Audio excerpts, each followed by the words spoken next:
I come to the garden alone, while the dew is still on the roses, and the voice I hear falling on my ear, the Son of God discloses, and he walks with me, and he talks with me, and he tells me I am his own, and the joy we share as we tarry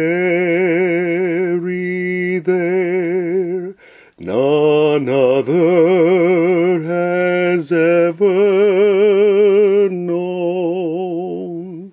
He speaks, and the sound of his voice is so sweet, the birds hush their singing,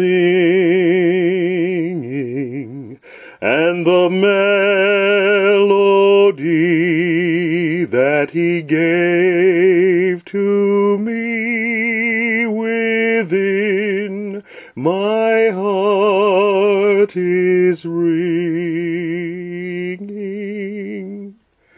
I'd stay in the garden with him, though the night around me be falling,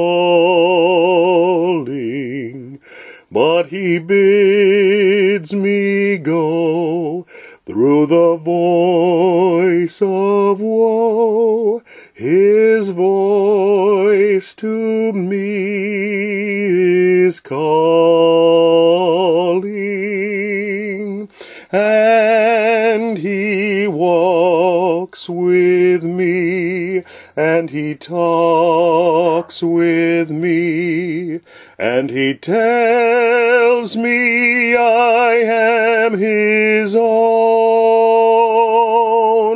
and the joy we share as we tarry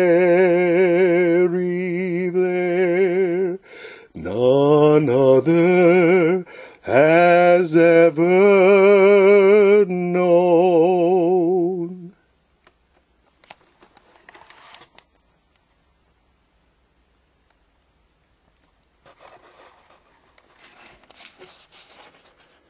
Changing trends in church music was the discussion topic at a dinner party I attended a few years ago in a seminary campus. This is a story by Don Husted. The wife of a theology professor complained that song leaders and choir directors seemed to ignore many favorite hymns, such as In the Garden.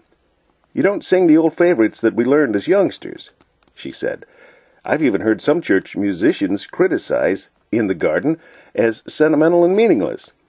I couldn't resist the temptation. "What garden?" I asked. "What difference does it make, what garden?" she retorted with just a little heat. The truth is, it makes quite a lot of difference.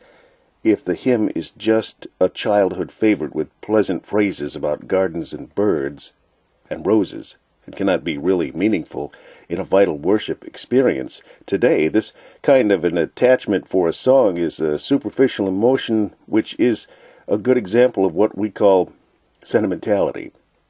But it doesn't have to be that way. There was a garden, and the hymn can be meaningful. C. Austin Miles, the composer, gives us the clue himself. One day, in March 1912, I was seated in the dark room where I kept my photographic equipment and organ. I drew my Bible towards me. It opened at my favorite chapter, John 20. That meeting of Jesus and Mary had lost none of its power to charm. As I read it that day, I seemed to be part of the scene. I became a silent witness to that dramatic moment in Mary's life when she knelt before her Lord and cried, "Rabboni!" Under the inspiration of this vision, I wrote as quickly as the words could be formed the poem exactly as it has since appeared. That same evening I wrote the music. And that's from 40 Gospel Hymns and Stories by George W. Sandville, which you recognize that, I'm sure, because that's one of the books that I've done some of these hymn histories from. Just as a reminder, here it is here.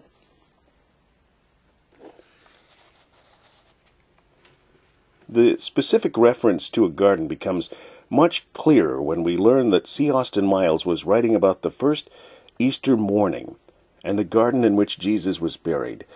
It was here Mary Magdalene came alone very early while the dew was still on the roses. When Jesus first spoke to her, she thought it was the gardener, but when he called her by name, she recognized his voice.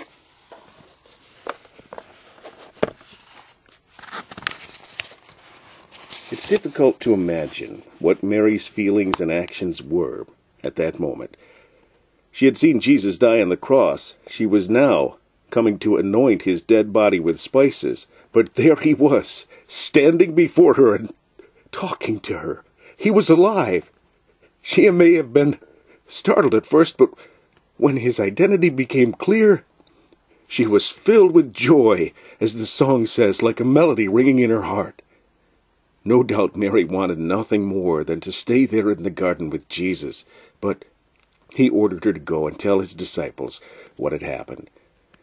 Mary's experience is relived by every person who confronts the risen Christ and realizes his presence in the routine of daily life. We too can walk and talk with Christ and be assured that we belong to him. This experience is very real to a believer and brings joy that is beyond any other satisfaction.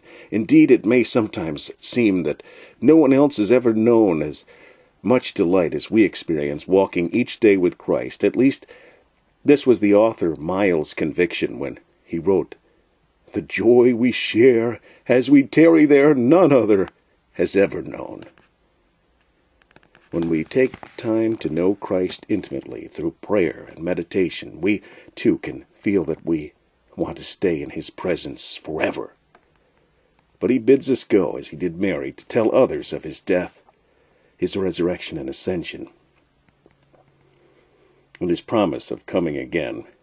His command to us to go is, in a sense, a voice of woe, because men must be warned to turn from their sins if they are to escape God's judgment, and we are the only messengers God has to take this news to the world. As Paul the Apostle said, "Woe unto me if I preach not the gospel." "In the Garden" was a favorite song during the days of Homer Rodehaver, who led singing for Billy Sunday campaigns. It can be just as significant today if we remember its true meaning as we sing.